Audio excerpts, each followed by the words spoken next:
бид нэрийг нь мэдэхгүй боловч за 3 дахь 7 хоногт үзэж байгаа нэг залуу байгаа. Сохор байгаад хараа орсон. За тэр залуугийн тухай түүхийг үзэх гэж байна. 9-р бүлгийн 35-аас 41-р шүлгийг би та бүхэнд уншиж өгье. Юдэчүүд тэр хүнийг хөөн гаргасныг Есүс сонсоод түүнийг олж чи хүний хүүд итгэж байна уу гэхэд тэр эзэн минь тэр хэн бэ? Би түүнд итгэе гэв Есүс. Чи түүнийг харсан одоо чамтай ярьж байгаа нь тэр мөн гэлээ. Тэр эзэн би итгэж байна гэд түүнд мөргөв. Есүс түүнд би энэ ертөнцид шүүлтийн төлөө ирсэн нь хардаггүйг хардаг, харагсдыг сохор болохын тулд юм гэж айлдав. Есүстэй хамт байсан зарим фарисеучуд үүнийг сонсоод түүнд би бас сохор байх нь уу? Бид бас сохор байх нь уу гэхэд Есүс тэдэнд хэрв та нар сохор байсан бол нүгэлгүй байхсан. Гэтэл та нар бид харж байна гэж ярьдаг тул нүгэл чинь байсаар байна гэлээ. Амен. Тэгээд нөгөө сохор байгаад хараа орсон залуу маань уулын баяр хөөртэй байж баяр хөөрөөр дүүрэх ёстой байсан гэтэл нөгөө синагог дуудагдаад гин хийцэн хөршиг дуудагдаад за яагаад хараач чи юу яач хин ч тусалч байцааж ярилцсны эцэст Есүс түүнийг хараа оруулсан гэдгийг мэдээд синагогоос хөөн гаргасан баг. Тэгээ үүнийг Есүс сонссон. Магадгүй Есүс чих тавьчихсан баг. За нөгөө хүн маань яасан бол тэгээ яах бол магадгүй түүнийг мэдчихсэн. Синагогоос хөөн тэгнэ бүх зүйлийг мэдчихсэн. Тэгээ үүнийг сонссныхоо дараа Есүсийн хийсэн нэг зүйл нь юу гэвэл түүнийг олж ирсэн. Олж очоод тэгээд 35 дээр юу гэж юм гэвэл чи хүний хүүд итгэж байна уу гэж хэлсэн. Ихэнх тохиолдолд Есүс биднийг хайж болдог. Тэр 12 дагалдагч өөрөө хайж Андрейг, Йохан, Петрийг хайж болоод тэднэрт юу гэж хэлжсэн бэ гэвэл намайг даг надад итгэж байна уу гэж асуужсэн. Яг түүнтэйгээ адилаар бас төстэйгээр тэр хүнийг хайж болоод түнд юу хэлж өгнө гэвэл чи хүний хүүд итгэж байна уу гэж. Энд дээр нэг зүйлийг анзааран харж байгаа бол энд нэг үгийг хэлж байгаа нь юу гэвэл тэр Бурхны хүү байдал тэр хүн юу гэж хэлж байгаа юм бэ? Хүний хүү гэж хэлж байгаа. Яагаад ингэж хэлсэн юм болоо гэж би бодсон. Би Бурхны хүү байна. Надад итгэж гин үү гэж тэр хэлж болоход. Харин энэ дээр юу гэж хэлж байгаа юм бол би хүний хүү байна. Харин чи надад итгэж байна уу гэж хэлсэн. Хүний хүү гэдэг үг нь ямар утгатай? Яагаад Есүс Христ энэ үгийг сонгон хэлсэн болоо гэж бодоод тэгээд бидний нөгөө сайн мэдих бид үзэж дуусан Даниэл ном руу очих юм бол түүн дээр хүний хүү гэсэн хэллэгүүд маш тардаг байна. Тэгээд энэ хүний хүү гэдэг нь юудэчүүдэд юу гэж бодчих вэ гэвэл энэ бол эрэг тэр Месиа юм аа гэж. Тэр бол аврагч Месиа буюу Христ аврагч юм аа гэдгийг илэрхийлэх үг гэсэн хүний хүү гэдэг. Тэг хүний хүүг Даниэл номон дээр юу гэж хэлж байна вэ гэвэл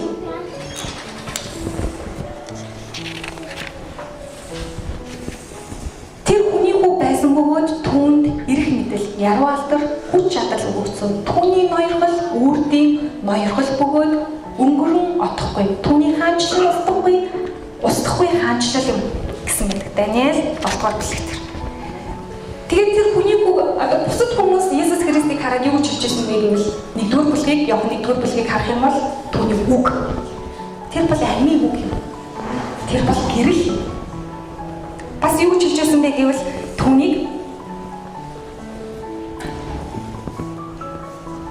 1-р бүлэг дээр Есүсийг үг, Есүсийг гэрэл, бас жинхэнэ гэрэл, Бурхны хураг, бас Месиа гэж дуудчихсан. Эдгээр нь юу вэ гэвэл хүмүүс түүнийг дуудчихсан.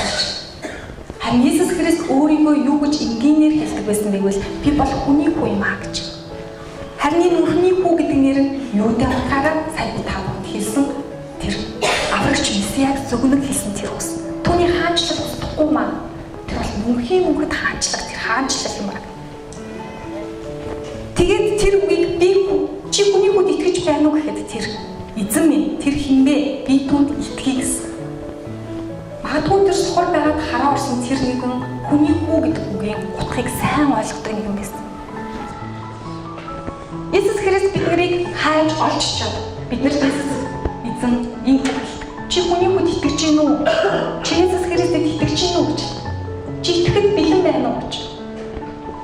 гэж хэлэх үед тэр юу гэдэг вэ гэвэл амин намайг дагаа надтай хамт алхаарай гэж хэлдэг. Тэгэд бас нэг андуу эндүү ойлголт юу вэ гэвэл хүмүүс би Есүсийг сонгосон гэж хэлдэг. Би цуглаанд явж байгаа.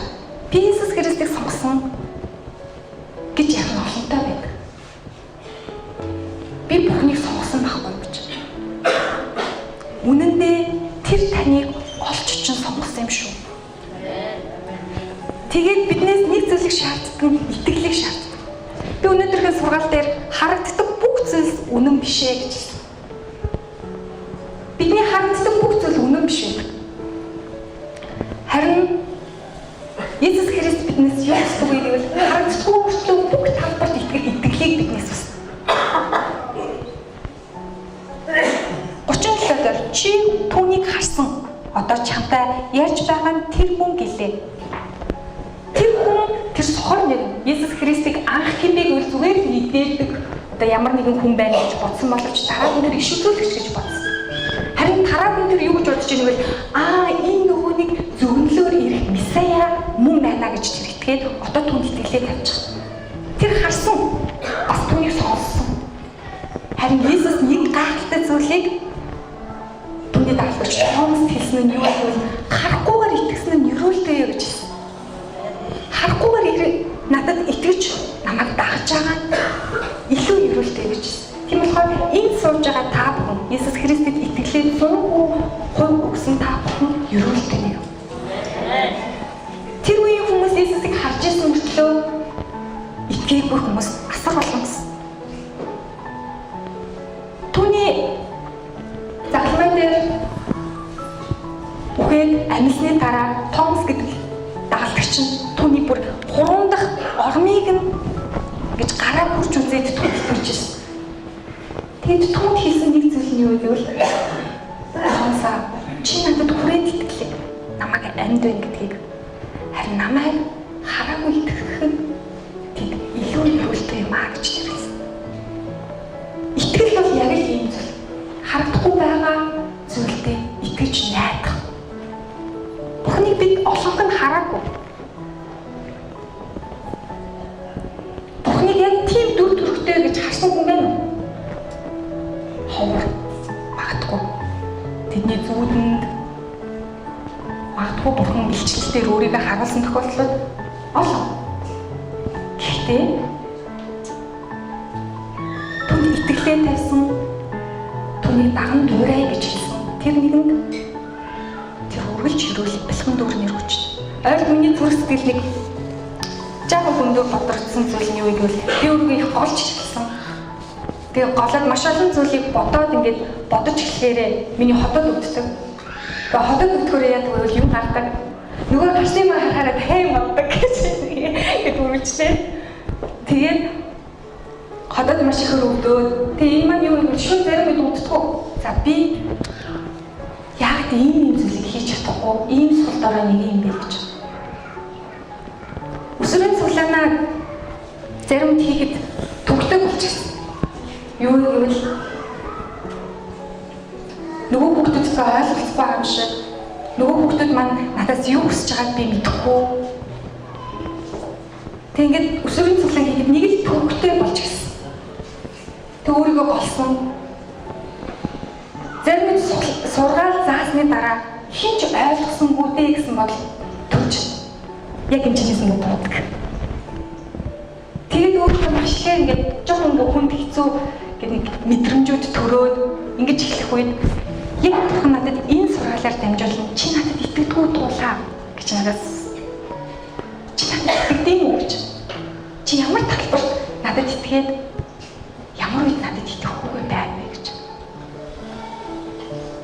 Та амьдралынхаа талбар бүр Есүс Христэд нээлттэй байж түүнд итгэж чаддаггүй. Итгэлээ түүнд өгдөггүй. Итгэл гэдэг бол 89% биш. 99% биш.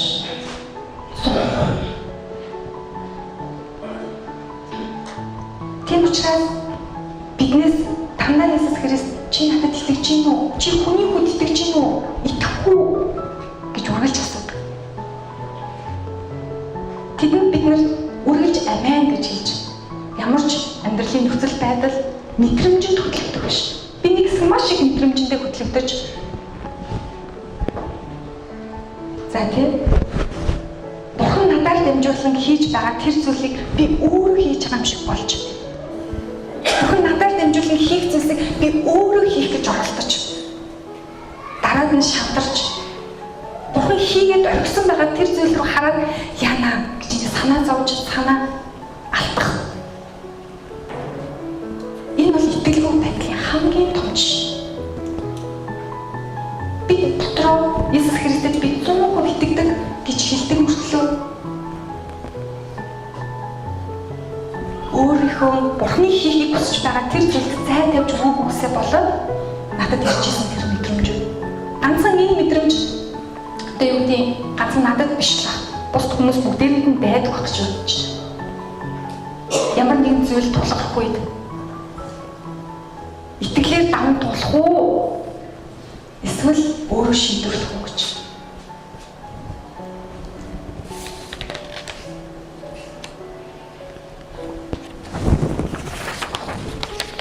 Загаас 38 дээр тэр эзэн минь тэр хэн бэ? Би түүнд итгэе. Есүс чи түүнийг харсан. Одоо чамтай ярьж байгаа тэр хүн гэлээ. Тэр эзэн би итгэж байна гэж түүнд мөргөө гэж. Одоо нөгөө хүний итгэл арай өөр төвшөнд очиж байгаа. Эхлээд хараа орох үедээ тэр зөвхөн түүний дууг сонсоод түүний хийгсэн зүйлийг яг мэдээж дуулууртайгаар хийсэн. Гэхдээ түүнийг аврагч гэдэг тэр итгэл түнд байгаа. Харин дараа нь тэр синагогт очиж байцаагдах үедээ ч тэр үнэндээ аврагч гэдгийг ойлгоод тэр хишүүлэгч байх гэж тэр хэлжсэн. Харин одоо түүнийг гэрчилж байгаа гэрчлэл юу гэвэл тэр би танд 100% итгэгээд түүний өмнө мөрөгч байгаа. Бидний итгэлийн шат зарим үед нэг шатаар урагшилж, ахиж, дэвшиж бид нар нэг шатаар урагшилдаг. Бид нэгдүгээр давхар тавьж байгаа шууд зур өсрөхгүй. Нэг алхмаар шатаар ахиж, дэвшиж байдаг. Гэхдээ итгэлийн амьдрал бас буруу тохиолдолчсон байдаг. Унах тохиолдол байдаг мөртлөө сэргэхгүй 2-3 шат ахисан байдаг. Бурхныг улам илүү таньж мэдсэн байдаг. Бурханд улам илүү итгэлээ тавьсан байдаг. Дараа нь нэг зүйлийг мэдрэхдээ уучлаарай. Би энэ мэдрэмжийг тасдан хайж Иесус Христэд итгэх болно гэж. Танд зарим харагддаг зүйлсийг санал болгодог. За бурсад бурхтууд ч юм уу, хиймэл шүтэнүүд тэдгээр зүйлүүдийг танд санал болгодог. Харагдаж байгаа учраас. Харж гин үү тулаа. Чиний Бурханаас хайгүй илүү байгааз. Харж гин тулаа. Бурханаас илүү би хийж чадж байгааз гэсэн өөрийн бардамнал хүртэл. Энэ бүх зүйл бидний итгэлээс холдуулсаар байдаг. Харин харагддаг зүйлд найдаж үлдээх тэр зүйл дотор бид нэр барьждаг.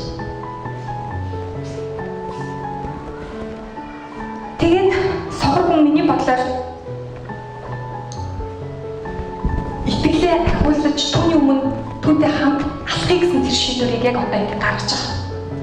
Сүүлдээ тэрийг Библиэр нэг их дурсахгүй л дээ. Одоо ингэ баг дагвал.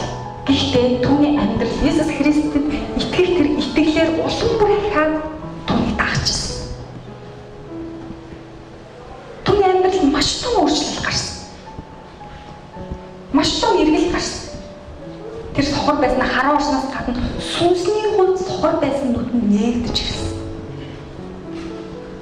Бидний эргэн тойронд бас бид өөрсдөө ч гэсэн сүнсний хувьд нүд хангуй байдаг.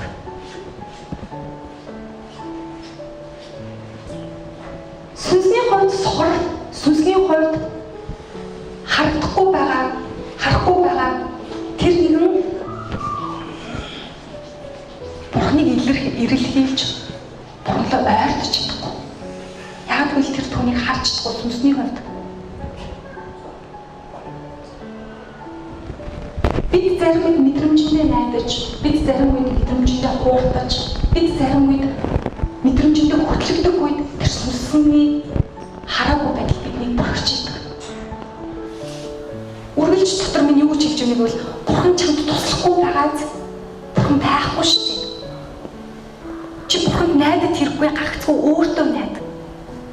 Нийгэмдэр хүртэл бид нарыг тэгж хэлдэг шээ. Зөвхөн чи өөртөө л найдах хэрэгтэй. Чи зөвхөн өөрийнхөө хүчээр л хийх ёстой.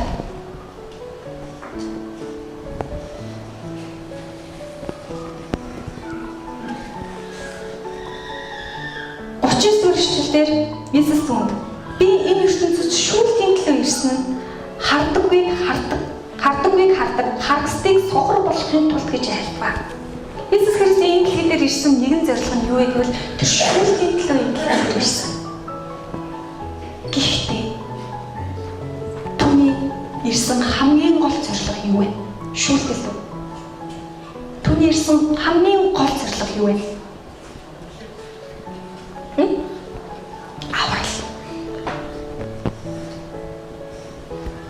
Ром 8:1-ийг харах юм бол юу гэж үнэ гэвэл Иесус Христэд итгэдэг хүмүүст одоо ял байхгүй маа гэдэг. Тэр бүглийн ба үхлийн болчлоос чөлөөлөгддөг юм аа гэж. Бас Иохан юу ч хэлсэн бэ гэвэл Иесус Христ ганцхан ялахын тулд ирээгүй маа. Харин тэр аврахын тулд ирсэн юм аа гэж хэлсэн. Тийм болохоор түүний бас нэг зүйл нь юу вэ гэвэл хүн бүрийг аврахын тулд ирсэн. Хамгийн ихний зорилго шүүлт байгаагүй. Харин тэр хардаг нэгнийг хардгаа гэж ярьдаг. Яг фарисеучуд, садукеичуд, хуулийн багш нар би бол хардгаа, би харж, би Бурхныг хардаг гэж ярьдаг хэрнээ тэдний сүнсэн сохорсон тэр сохорлыг тэр хардаг хэрнээ сохорчихсан байгаа тэр хүмүүс тэр хүмүүст юу гэж хэлж байгааг бол та нар бол хардаггүй нэг юм аа. Та нар өөрсдөө хардаг гэж хэлдэг болтол аттаа та нар хардаггүй. Бидний нийгэмдэр бидний иргэн тойронд маш олон тийм хүмүүс байдаг. Сайн нэг фейс ингээл ухаал ингээл явж байсан чинь маш олон хүмүүс нөгөө нэг шинийн хідэн билээ. Тийм болохоор нөгөө засал номог хэлүүлэх гээд тэр нөгөө буян тухайд батсан байгаа харагдсан маш ихээр маш олноор тэдний хувьд Бурхныг бид харж байна гэж бодож байгаа боловч тэд сохорсон байгаа сүнсний хувьд. Тэд бид энэ Бурхныг одоо хинч гэдгийг те чангаасаг ямар ч гэдгийг тэд Бурхныг тэр бид харж байна. Тэд бид нар хүндэтгэл мөргөл өргөж байна гэж бодож байгаа боловч эцсийн тэд сүнсний асар том сохрол дотор орчихсон юм. Харин Иесус Христэд итгэдэг тэр нэг нь харагддаггүй хатлаа. Бурхны та нар энэ вэ гэд харуулж чадахгүй. Харин харагддаггүй хатлаа. Тэр Бурхан би бол Яава буюу би бол дайдаг Бурхан гэж өөрийгөө тохиолсон. Түүнд итгэж хүн бүрийн амьдрал өөрчлөлт гардаг. Түүнд итгэж хүн бүрийн амьдрал өөрчлөгддөг, шинжлэгддэг. Тэр харагддаг хэрнээ хийж чаддаггүй, үлдэж чаддаггүй тэр Бурхтаас илүүгээр тэр харагддаггүй хатлаа үлддэг нэг. Энэ зүйлийг бид ойлгодог. Гэхдээ та хараагүй сохорчихсон баг. Сүнсний хувьд хүмүл болчихсон баг. Тэр хүмүүсийг хараад та нар тийм харахгүй байгаа мэн тий гээд үлдээх үү эсвэл тэднэрт туслах уу гэж. Манай багш Библийн сургуулийн нэг багш маань тэгж хэлсэн. Та нарын номлол нэг бүр дээр сайнтай байх хэрэгтэй гэж дандаа хэлдэг. Тэгээ би дандаа боддог. Хүмүүсийг хэлэх боломж олдог тэр үе хүртэл дандаа сайн гэдэг томооглох хэрэгтэй бид. Харахгүй байгаа тэр нэгнийг хараатай болохын тулд бид түүнд тэднийг хөдлөх ёстой, агуулах ёстой. Гарнаас нь чангаах ёстой. Тэд тийш явж байгаа бол бид түүнийг татаж чангаах ёстой. Найз минь. Чи яг үүндээ чиний итгэж чамд харагдаж байгаа боловч чамд туслахгүй байгаа чи энэ олон хуумж бурхтаар найзан чи яах юм бэ? Харин би ч ганцхан чамд үнэн буюу харагддаггүй батлаа зүрх дотор мэдрэгддэг. Сэтгэл дотор тэр өөрийнхөө хүчийг нөлөөлдөг тэр бурхан руу би чамайг дагуулъя гэж та хэлж та ойлгуулсан. Тэд төөрөлдөж гисэн. Яг гэвэл тэд зөвхөн харагдаж байгаа зүйл дээр л итгэж байгаа учраас. Харагдаж байгаа зүйл дээр найдаж байгаа учраас. Харин тэр хүмүүс та уучлаарай найз минь харагддаг бүх зүйл бодтой биш шүү гэдгийг хэлж ойлгуулах хэрэгтэй.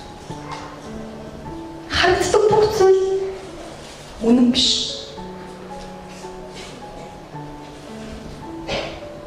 Модны хоёроос доош ингээ уруудаад автобусаар явах болгонд нэг зүйлийг хардаг нь юу вэ гэвэл шүтэн урлах газар гэсэн нэг газар байдаг. Би тэрний хажуугаар өнгөрөх болгонд тэгж боддог. Нэрээ яг хүмүүс өөрийн гараар хийсэн барьсан баримлтаа итгэж найддаг юм болоо гэж. Би энэ аяыг бурхан дээр бодоод байвал энэ надад туслах уу? Би энэ аяыг надад туслана гэдэл тойрныхоо өөдөө залж тавиад түнт мөрөөдөл байвал энэ амлах уу? Тийм биш. Яг түүнтэй адилхан баримлаар хийж байгаа, шавраар хийж байгаа, алтаар хийж байгаа, мөнгөөр хийж байгаа тэр өөрсдөө хийж байгаа бурхтад итгэж найдна гэдэг. Яг ингээ хар ухаанаа бодонгод айгуу сайн.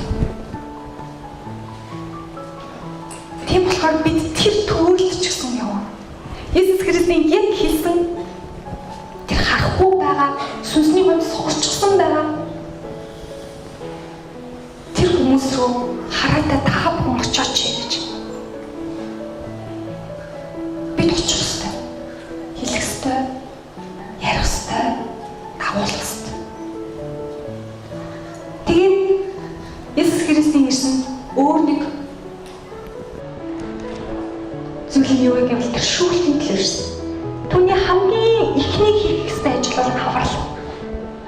Тэр бүрэн дүүрэн авралын ажлыг хийгээд бидний төлөө өөрийнхөө амийг зориулсан. Харин түүний хоёр дахь хэрэгэлт бол шүүлтийн хэрэгэлт. Тэр хаддаг хэрэгээ сүнсний хувьд сохорчсон байгаа тэр нэгнийг шүүхээр ирэх болно. Харин хардаггүй батлаа харагдахгүй байгаа зүйлд итгэдэг тэр нэгнийг бидний авч явахар тэр хэрэг. Энэ бол туйлын үнэ.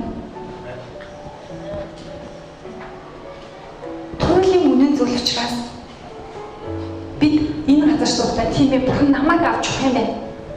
Ямар сайхан юм бэ? Би нэрийг тэр харагдахгүй байгаа тэр зүйлийг би нэрээ итгэж найдаж ямар өрөөлтэй юм бэ гэж та багтан сууж гин үү? Эсвэл таны зүрх сэтгэл жаахан айдас хураад нэрээ надад ямар олон сохорчсон найз нөхөд эргэн тойрны хүмүүс байгаа бэ гэж санаа зовноо суугна уу гэж. Хэрвээ танд санаа зовнол санаа зовлт байгаа бол та очоорой. Та очих ёстой, хүрэх ёстой. Юу гэдүүлээ цаас чичгээс нааш цоордоггүй хүн хэлхээс нааш. Тийм болохоор та хэлэхгүй л ингээл байж байвал. Тэд сохорчсон хэвээрээ явж байгаа юу вэ гэвэл хүн дуу. Юу гэж хэлсэн байдаг вэ? Хоёр сохорч бие биений газарчлал нүхэн тунах босуу гэж Иесус Христ хэлсэн ба. Харин нэг нь хаатай өөдгөө сохор байвал замчлаар агаад тэр газар руу аваачих юм. Надад зарим ийм зүйлийг ингээд ярихад миний зүрх ингээд аягүй бүгддэг.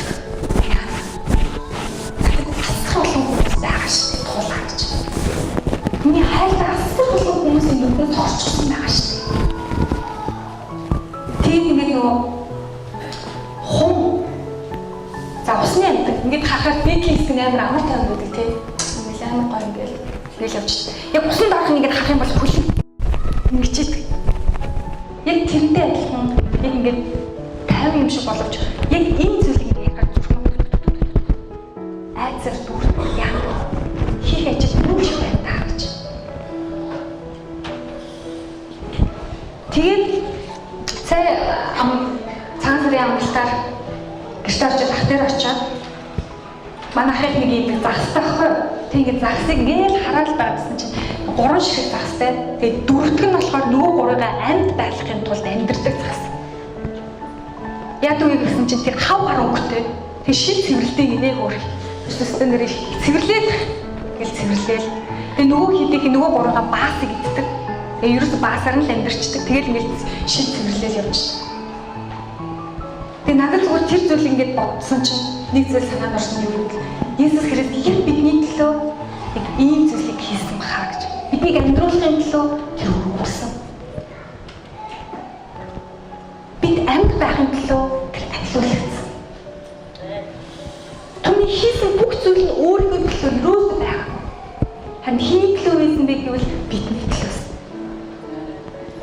Тэр өөрийнхөө хэдхэн хувийг за энэ ертөнцид байгаа хүмүүс зориулж чадаа гэж тэр юусоо бодоод харин тэр юу ч хийсэн бэ гэвэл би та нарыг асар ихээр хайрлсан учраас өөрийнхөө та нарын төлөө өгч байгаамаа гэж. Тийм бурхан итгэдэг бид итгэлээ хэр тавьдаг вэ? Тэр итгээгч, ангаагч, амийг өгч бурхандаа та хэр итгэж найддаг юм бэ гэж. Тэр таны төлөө 100% өөрийгөө зориулсан хатал та хэр зориулдаг нэг юм бэ?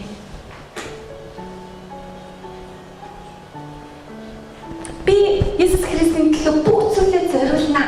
Амен гэж хэлэнгүүтээ өргөлийн цаг болохоор за уучлаарай хүмүүнээ би нөгөө өөртөө бас давхар болохгүй юм л та гэж нөө. Эсвэл та үнэхээр зүрх сэтгэлийн тэр үнээс талархаад тийм миний амьдрал бурхан тэр хийсэн штэ гэсэн тэр өгөөмөр зүрх сэтгэлийг гаргаж чадчихна гэж. Энэ зөвхөн өрөөл биш. Амьдралын бүхий л талбар. Яг тэгвэл Есүс Христ бидний төлөө бүх биеийг зориулсан. Бүх хайраа зориулсан. Бүгдийг бидний төлөө хайсан. Тэгээд 40-дэр Есүстэй хамт байсан зарим фарисеучуд үүнийг сонсоод түүнд бид бас сухар байх нь уу? Фарисеучуд их тийм өөдгөө хэрүүлж нэг тийм хүмүүс байсан юм шиг байна. Нэг тийм зарагч. Нэг тийм хүмүүс байсан юм шиг байна. Явж идэг. Хаач байсан гэдэг. Есүсийн хаан хаваал ингэ явж идэг. Тэгэл нэг сэжүүр гараад ирэнгүүт нөгөөдг нь амар хөлгөж аваад ингэж юм уу? Тэгдэг нэг юм хүмүүс байсан юм шиг байна. Гэтэ та нар дотроо тийм гэж бодож байна уу? Гэтэ бид зарим үед яг тийм болсон гэж байна. Хинийг мэдээ өө хаа.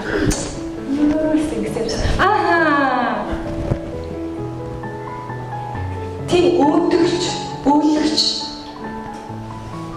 фарисей шиг, садукеичуд шиг, хуулийн багш нар шиг тийм нэгэн итгэгч болсон сууж байгаа юм шиг үстэй. Өө би бурхныг мэдэн шүү дээ. Би хардаг. Одоо мэднэ. Хардаг гэдэг нь юу юм бэ? Сүнсний хувьд би хараатай. Тийм би мэднэ. Есүс Христийг би мэдэн шүү дээ. Гэдэг. Энэ дотор хавар болчихсон. Би Есүс Христийг итгэдэг гэсэн мөртлөө харалчихсан. Ямар ч хин нэгний авралын төлөө санаа зовхгүй.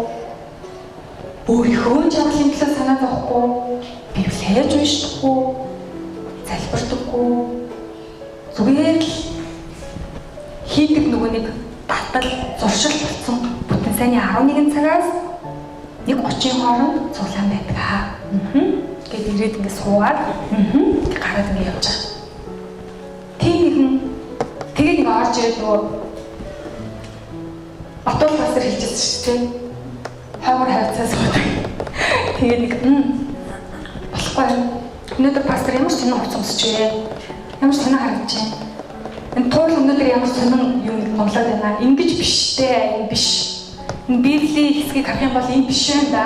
Өөр л юм байх хэрэгтэй доо. Энэ өөр л юм ярих хэрэгтэй доо. Энэ туул яа өөрчлөхгүй. Ингээд сууж гин үү? Эсвэл үнэхээр дотроо тийм ээ. Энэ бол Бурхны үг. Би гараад үүнийг хэрэгжүүлэлтэй байх ёстой. Би юу хийвэл зөвхөн вэ гэж та бодож сууч. Тэгээ фарисеучуд үлгэж аваад ласаас юу яриад байна? Сохор гэж юу яриад байна? Бид нэр сохор гэж хэлж байгаа та. Гэтэ бид нар одоо сохор болж тарж байна тий гэлсэн баг. Тэгээ тэнгуут нь Иесус Христ юу хэлж байгааг нь бол Иесус тэдэнд хэрв та нар сохор байсан бол нүгэлгүй байсан. Тэгтэл та нар бид харж байна гэж ярьдаг тул нүгэлчин байсаар л байна гэж хэлж байна. Яг гэвэл тэдний нүгэл тэр хардаг зүйлийг хардгаа гэж хэлж байгаа атлаа тэр сүнсний хүнс сурчсан гэсэн. Өөрсдөө бартан бид бол Бурхныхаа гэж хэлдэг атлаа тэд Бурхных биш байсан. Тэдэнд ямар ч юусэл байгаагүй. Ирчгсэн байсан хүний хүүгд тэд таниагүй. Ирчгсэн байсан аврагчийг тэд мэдээгүй. Тэд бид мэдний хуучин гэрээний туршид бид мэднэ. Месиа ирнэ гэдгийг мэднэ бид гэж ярьдаг атлаа. Тэд отоо хүртэл аврагч Месиа ирсэн гэдгийг мэдээгүй тэжээний байжлаа. Тэм учраас бид харагдаад байгаа үдэнд чинь харагдаж байгаа тэр бүх зүйлийг та үнэн гэж битгий бодоо. Та сонсож байгаа бүх зүйлийг үнэн гэж битгий бодоо. Зарим хүмүүс тэгдэг шүү дээ тийм ингээл таймдаа яриад нийтрэг гэхээр би харахгүй байгаа учраас битгэхгүй. Чадсан бол надад тэрийг тийг харуулчих л та. гэж хэлдэг. Үндэ харагдаж байгаа тэр зүйлсүүд таны өмнө тавьчихсан байгаа тэр өрхөөд бүгд худал хуурмаг тэдгээр зүйлс байдаг гэдгийг та бодоорой. Тэгээд үнэн гайхамшиг тэр ариун нэгэнд итгэж найдаж 100% итгэлээ түнд зориулж зүрх сэтгэлээ хангуу байгаа нууцлагдсан байгаа хар балчсан байгаа тэр гин нүглүүдээ Иесус Христийн гэрэлд гаргаж ирээд өөрийгөө чөлөөлөв. Энэ хүн маш хаттай. Сүнсний хувьд ч хараатай болчихлоо. Нүдэн ч хараатай болчихлоо. Энэ залуугийн талаар та одоо та нараас ингэ асуух юм бол баг Иохан 9-р бүлийг та нар гаргах болчих.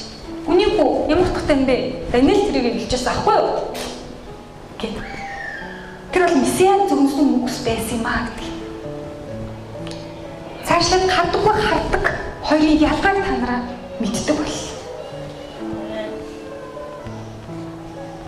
Тийм болохоор бид харагддаг боловч өөрийгөө би бол Яавэ бурхан буюу би бол дайдаг бурхан гэж хэлсэн түн итгэлээ 100% тавиараа гэж би Иесус Христийн нэрээр өрөөж байна.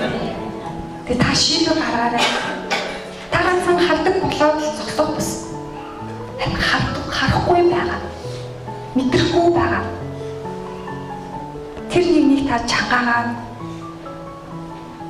энэ газар авчираарай. Тэдэнд аврал хэрэгтэй. Фарисеучуд ингээд их муу хүмүүс байсан юм шиг боловч бас фарисеучуд дотроос Иесус Христэд итгэсэн хүмүүс байгаа. Никодим байна. Түн итгэж найзсан хүмүүс байгаа. Үн төглөөл хайгаал за яач нь за яах нь гэж харжсэн тэр нэгнээс итгэсэн хүмүүс байгаа. Таны ч ингэж хэлдэг хүмүүс байдаг баг. За Иесус Христэд итгэдэг за яах нь. За энийг туршаад зориод үзчих. Ажлын газар орлоо. Энэ юм уух нь харъя. Өө адилхан л биш үү? Гэж. Ил гарахгүй л хаалта. Гэтэ дотор өө адилхан л биш. Таныг алхам тутамд чинь итгэвч биш хүмүүс таныг шалгаж, туршиж, тагнаж, яаж амьдралыг чинь харж. Одоо хүмүүс ингэж нэг ярьж хэлэхээс илүүгээр үйлдэж байгаа үйлдэлийг нь хараад гэж ингэж хандуулчихсан. Та Есүс Христэд итгээрэй гэж хэлж байгаа боловч таны үйлдэж байгаа үйлдэл ямар байна вэ гэдгийг хараад тэр Есүс Христээр ирэх үгүй юу гэдгийг тэр шийдэх бол. Амар бурханлаг юм яриад л амар гой юмнууд яриад л манай цуглаан гэдэг байхгүй манай цуглаан гэдэг байхгүй юу яриад байдаг. Яг үнэндээ туулаад чамаас юу гарч ийн вэ гэдгийг нөгөө хүн харна. Туул хэрхэн амьдарч байна гэдгийг туул хэрхэн зан гараншинтай хэр үйлдэл зүрт үйлдэл түүнээс гарч байна гэдгийг хараад Есүс Христийг гэж мэдэж ойлгох бол. Тийм учраас бид түрүүжилгээ нөхөлтөөр хаалцчихсан юу гэвэл бид бол элчин сайбар юм аа гэж. Та бол элчин сайбар. Тийм учраас үүргээ сайн биелүүлээрэй. Амен. Тэгээд дахиад та бүхнээсээ хичээгүүл хүсэж байна. Тэр маань юу гэвэл 100% Есүс Христэд итгэлээ тавиарай. Амьдралынхаа талбар бүрийг түүнд даатгаарай. Амьдралынхаа талбар бүрийг түүнд даатгаж, түүнд итгэж, түүнд найдаж, түүгээр бүх амьдрал чинь биелдэж, одоо хүсэл мөрөөдөл чинь харж байгаа хараа чинь Есүс Христ дотор байгаасаа гэж түүний нэрээр өрөөж, тэгээд харагдахгүй байгаа. Өөрсдөө хардгаа гэж итгэж байгаа. Тэр хүмүүсийг уушлаарай найз минь. Би чамд зүрх сэтгэл мэдрэгддэг. Тэгээд өөрчлөлт шинжилгээг харуулдаг. Итгэсэн хүний бүр өөрчлөгддөг. Тэр Бурхныг, тэр авралыг өгдөг, мөнх амийг өгдөг тэр Бурхныг танд тунхаглая гэж. Та тунхаглагч юм байгаасаа гэж хүсэж байна. За хамтдаа бүгдээрээ залбирцгаая.